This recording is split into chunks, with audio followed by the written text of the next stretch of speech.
Thank you so much. And we're here today to talk about the 2018 Home Health Proposed Rule, but probably more than that, the language in the 2019 that will possibly affect us. So let's go ahead and get started.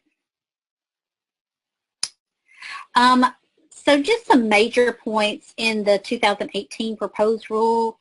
Again, because of the rebasing, this is the fourth year of rebasing, they are looking to decrease our net payments by 0.4% or around $80 million.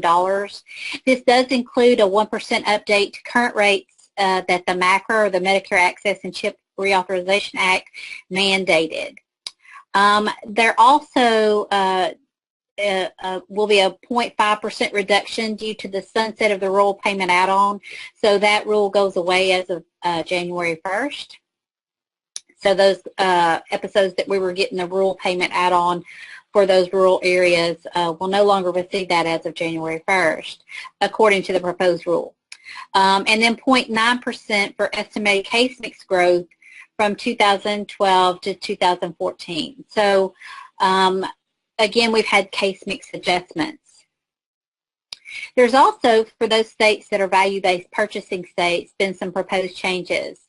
Instead of the 20 HCAP surveys, you now have to have 40 submitted and sent back in to count for your towards your value-based purchasing. Also, for performance year 3 and thereafter, removing the drug education on all medications provided to patient and caregiver during all episodes of care. So that will no longer be a measure that's part of your value-based purchasing. Now, Medicare did say that in 2018 that the value-based purchasing has an estimated savings of $378 million. That is their estimation for 2018, even though agencies haven't been given what their percentages of increase or decrease is going to be. But obviously Medicare has a somewhat of an idea of what that is, even though they've not shared it with the agencies.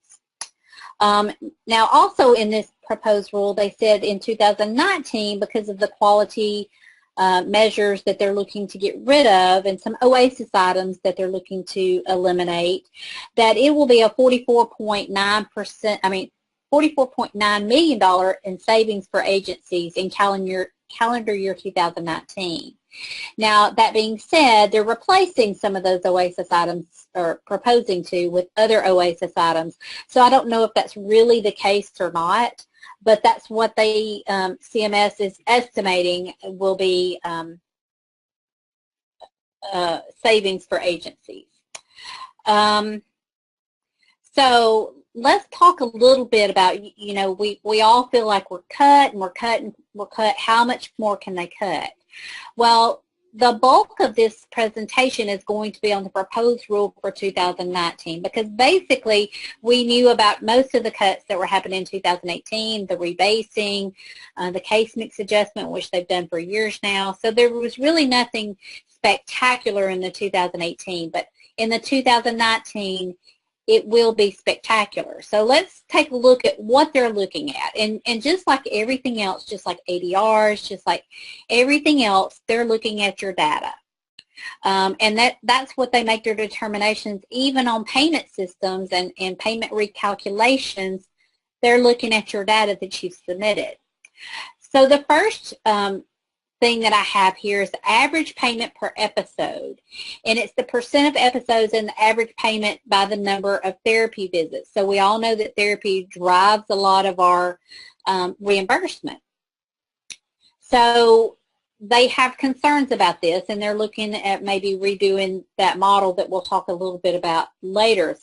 But they have concerns over the therapy threshold patterns and where we're meeting those thresholds and what some agencies are doing to drive their revenue.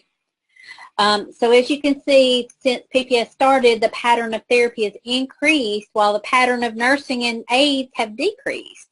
So our nursing and our aide visits have decreased while our therapy has increased, which has also increased our reimbursement.